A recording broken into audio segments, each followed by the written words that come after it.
Students, I am doctor Raju Sharma. हमारा आज का टॉपिक है भू संतुलन का सिद्धांत।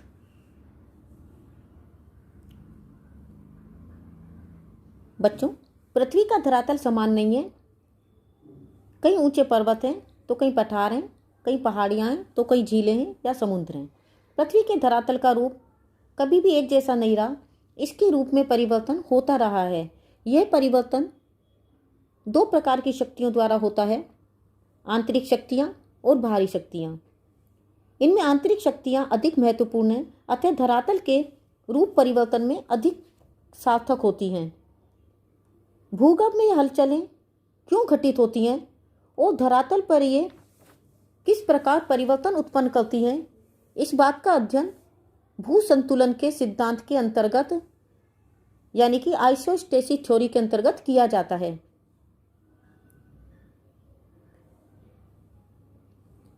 पृथ्वी के धरातल पर जो पर्वत, पठार, मैदान, झीलें, विभिन्न प्रकार के भूरूप दिखाई देते हैं, ये सभी भूरूप अपने आकार और प्रकार में पर्याप्त भिन्न हैं।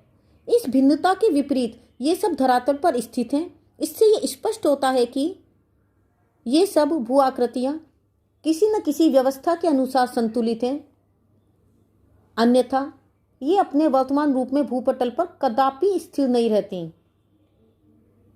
अतः जिस नियम के द्वारा ये भूरूप स्थिर हैं उसे ही भू संतुलन कहते हैं। भू संतुलन शब्द को अंग्रेजी भाषा में आइसोस्टेसिस कहते हैं। आइसोस्टेसिस शब्द ग्रीक भाषा के दो शब्दों से मिलकर बना है, आइसो प्लस स्टेसी, जिसका अर्थ है इक्वल स्टैंडिंग। सर्वप्रथम इस शब्द का प्रयोग C.I. डट्टन महोदय ने किया था। वास्तव में परिभ्रमण करती हुई पृथ्वी पर ऊपर उठे हुए पर्वत, पठार और मैदानी क्षेत्रों और गहराई में स्थित सागर और महासागर आदि क्षेत्रों के मध्य भौतिक अथवा यांत्रिक स्थिरता की दशा को भूसंतुलन कहते हैं। प्रोफेसर स्टियर्स का कहना है कि पृथ्वी के धरातल पर जहां कहीं भी संतुलन विद्यमान है, समान धरातलीय क्षेत्रों के नीचे पदार्थ की मात्रा भी समान होगी। भूसंतुलन के विचार का जन्म सबसे पहले भारत में हिमालय के दक्षिण में सिंधु गंगा के मैदान में भू सर्वेक्षण करते समय हुआ। भारतीय भूमापन विभाग के अध्यक्ष प्रोफेसर J.H. प्राट यहाँ भूमापन का कार्य कर रहे थे। भूमापन करते समय यह ज्ञात हुआ कि कल्याणपुर और कल्याण दो स्थानों के अक्षांशों का अंतर ज्योतिष की रीति से और त्रिकोणीकरण की रीति से एक समान नहीं आता। दोनों प्रकार की नापों में 5 सेकंड का अंतर रहा। इन स्थानों में से कल्याण गांव हिमालय पर्वत से केवल 96 किलोमीटर की दूरी पर था। धीरे धीरे इस असंगति का कारण ढूंढने की चेष्टा की गई। जब यह समस्या प्राट महोदय के सामने रखी गई तो उन्होंने अनुमान लगा लिया कि हिमालय की भारी चट्टानों ने शीर्ष रेखा को अपनी ओर आकर्षित कर लिया होगा। परंतु जब उन्होंने समस्त पर्वत पिंड का घनत्व 2.7 मानकर गणना की तो उनके आश्चर्य की सीमा नहीं रही, क्योंकि शीर्ष रेखा का झुकाव उनकी गणना से बहुत कम था। उनकी गणना के अनुसार कल्याणपुर और कल्याण के बीच का अंतर 15 सेकंड होना चाहिए था। अतः इस संबंध में 2 विकल्प सामने रखे गए। पहला, पर्वतीय भाग बहुत ही हल्के पदार्थों से निर्मित है, अतः उनका घनत्व इतना अधिक नहीं है जितना कि अनुमान किया जाता है। दूसरा, भूपटल के ऊंचे भूभाग एवं पर्वतों में पदार्थों की अधिकता का संतुलन धरातल के नीचे पदार्थ के घनत्व की कमी से हो जाता है। प्रथम धारणा के अनुसार कई विद्वानों ने यह निष्कर्ष निकाला कि पर्वत पूर्णतः अथवा आंशिक रूप से खोखले हैं। कुछ विद्वानों ने तो यहाँ तक कह दिया कि पर्वत केवल पानी के बुलबुलों के समान है, परंतु उनके विचार को कोई समर्थन प्राप्त नहीं हो सका। दूसरी धारणा को ही लोगों ने सही माना। इस प्रकार संतुलन के सिद्धांत का प्रतिपादन हुआ। इस विषय में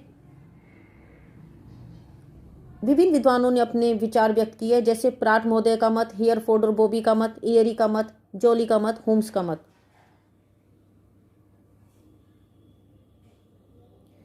प्राट महोदय ने हिमालय के भू सर्वेक्षण के समय उसके आकर्षण की असंगति का हल ढूंढने का बहुत प्रयास किया। उन्होंने ये निष्कर्ष निकाला कि पर्वत कम घनत्व वाले पदार्थों से निर्मित हैं। उन्होंने बताया कि पर्वतों का घनत्व पठारों से, पठारों का घनत्व मैदान से और मैदानों का घनत्व समुद्र तल से कम होता है। दूसरे शब्दों में, जैसे जैसे ऊंचाई बढ़ती जाती है वैसे वैसे घनत्व भी कम होता जाता है। इसके अतिरिक्त प्राट ने एक क्षतिपूर्ति तल की धारणा को भी प्रस्तुत किया। उनके अनुसार भूपटल में एक क्षतिपूर्ति तल होता है जिसके ऊपर घनत्व में अंतर पाया जाता है। इस तल के नीचे घनत्व समान रहता है।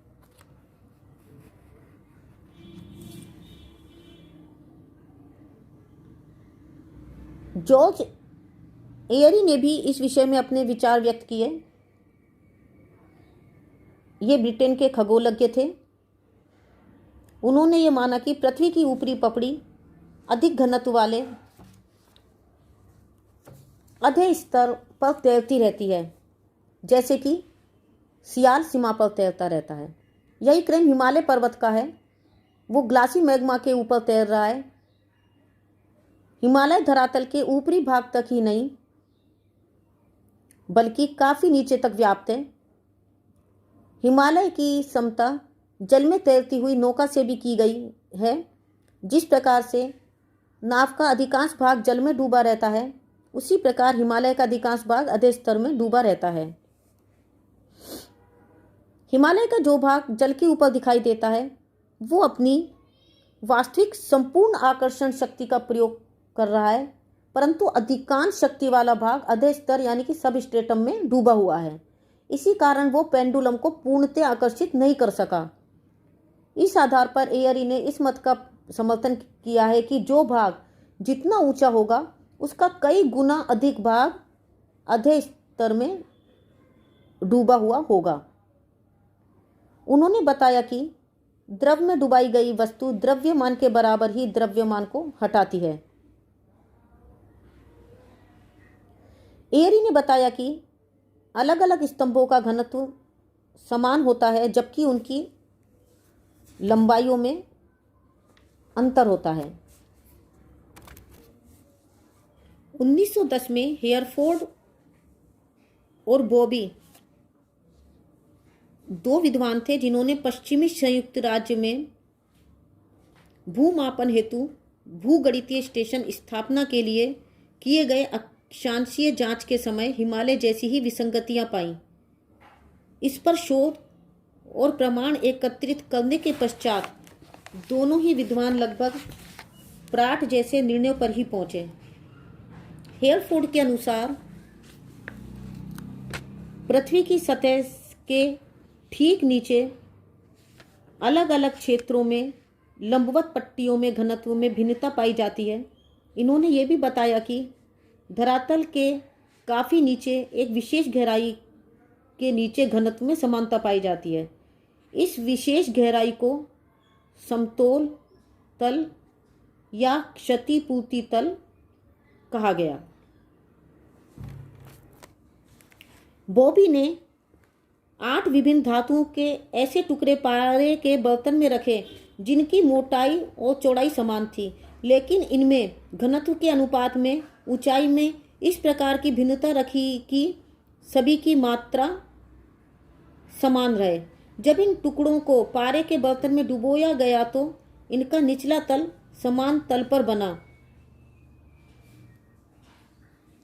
अर्थात इसमें स्पष्टतः कम घनत्व वाले टुकड़े अधिक ऊंचे या उभरे रहे और अधिक घनत्व वाले टुकड़े नीचे रहे। अतः बॉबी के अनुसार भूतल पर भी ऊंचाई एवं घनत्व में विलोमता का अनुपात पाया जाता है। इस आधार पर हेयरफोर्ड और बॉबी ने पृथ्वी पर ऊंचाई के अनुसार घनत्व के स्तंभ के वितरण की कल्पना की, किंतु भूतल पर तो वास्तव में घनत्व की क्षैतिजिक परतों का वितरण पाया जाता है। हेयरफोर्ड एवं बोबी ने अपने द्वारा माने गए क्षतिपूर्ति तल की गहराई 96 से 112 किलोमीटर की गहराई परीक्षण एवं संभावित जांच के परिणाम प्राप्त कर मानी। तो बच्चों, आज हमने भू संतुलन के विषय में विभिन्न सिद्धांतों का अध्ययन किया। आज के लिए बस इतना ही। Thank you.